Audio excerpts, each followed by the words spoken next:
অনুপ্রবেশকারী বাংলাদেশিদের বিরুদ্ধে জোরদার অভিযান। দিল্লি পুলিশ সূত্রের খবর যে এখনো পর্যন্ত 175 জন অনুপ্রবেশকারীকে চিহ্নিত করা হয়েছে। বিভিন্ন জায়গায় ডোর টু ডোর তল্লাশি দিল্লি পুলিশের, খতিয়ে দেখা হচ্ছে তাদের পরিচয়পত্র। পশ্চিমবঙ্গ এবং বিহারে বাড়ছে আর্সেনিকের প্রভাবের আশঙ্কা। আর্সেনিক মিশ্রিত ভূগর্ভস্থ জলের জন্য সবচেয়ে বেশি প্রভাব পড়েছে এই দুই রাজ্যে। জাতীয় পরিবেশ আদালতের রিপোর্ট কেন্দ্রের 25টি রাজ্যের 230টি জেলায় বিক্ষিপ্তভাবে কিছু অঞ্চলে আর্সেনিক বেশি মাত্রায় রয়েছে, জানিয়েছে কেন্দ্র।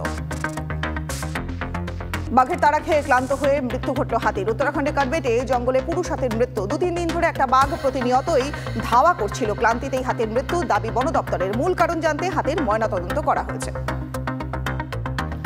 আগামী 13 জানুয়ারি থেকে প্রয়াগরাজে মহাকুম্ভ মেলা। হাতে মাত্র সপ্তাহ 3 সময় রয়েছে, তাই প্রস্তুতি এখন তুঙ্গে। সাজো সাজো রব উত্তরপ্রদেশের প্রয়াগরাজে বিভিন্ন প্রান্ত থেকে আসতে শুরু করেছেন পূর্ণার্থী এবং সাধু সন্তরা। এখন থেকেই কড়া নিরাপত্তা প্রয়াগরাজ জুড়ে।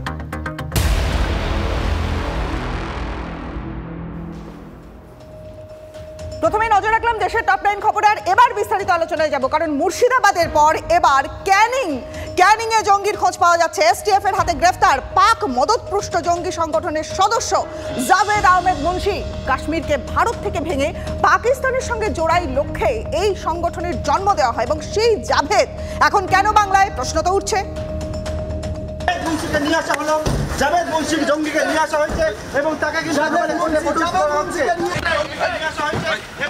জাভেদ মুন্সিকে নিয়ে আসা হলো আলিপুর কোর্টে।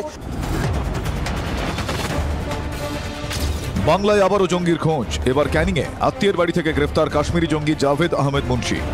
শনিবার রাতে ক্যানিংয়ের গুলশান হাউস থেকে জাভেদকে গ্রেফতার করে এসটিএফ। 31শে ডিসেম্বর শ্রীনগর কোর্টে পেশের নির্দেশ আলিপুর আদালতের। জানা যাচ্ছে মানে বিচ্ছিন্নতাবাদী এই সমস্ত জিনিসগুলোকে প্রোপাগেট করার জন্য ওখানকার যে ইয়াং পিপল যারা আছে ওদেরকে মানে জয়েন করার জন্য ওই মুসলিম লীগে, আর ও হলো মোশাররফ আলম গ্রুপের একজন মেম্বার।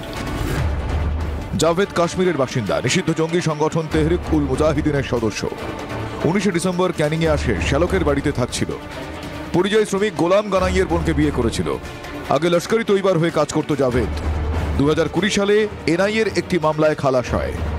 তেহরিকুল মুজাহিদিন একেবারে পাক মদতপুষ্ট জঙ্গি সংগঠন।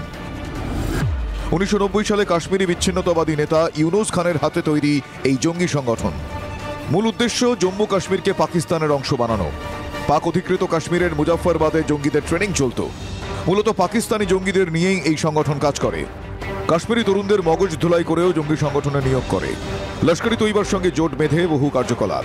সংগঠনটিকে সাহায্য করে পাকিস্তান সরকার, আইএসআইও।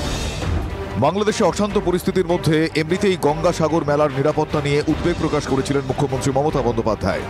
তার মধ্যেই দক্ষিণ 24 পরগনা থেকে জঙ্গি গ্রেফতার উদ্বেগের বিষয়। বাংলাদেশেও এই জঙ্গি সংগঠনের বাড়বাড়ন্ত। ইসলামিক ছাত্র শিবির, হরকত উল জেহাদি ইসলামের মতো সংগঠন বাংলাদেশে এদের সাহায্য করে। পশ্চিমবঙ্গকে কি সেফ করিডর বলে মনে করছে জঙ্গিরা, নাকি বাংলায় লুকিয়ে জঙ্গি কার্যকলাপ চালিয়ে যাওয়া খুব সহজ? যতক্ষণ রাজ্যের পুলিশ প্রশাসন, রাজনৈতিক দলগুলো এবং সাধারণ মানুষ তারা যতক্ষণ সচেতন না হবে এই জিনিসগুলো বারবার চলতে থাকবে।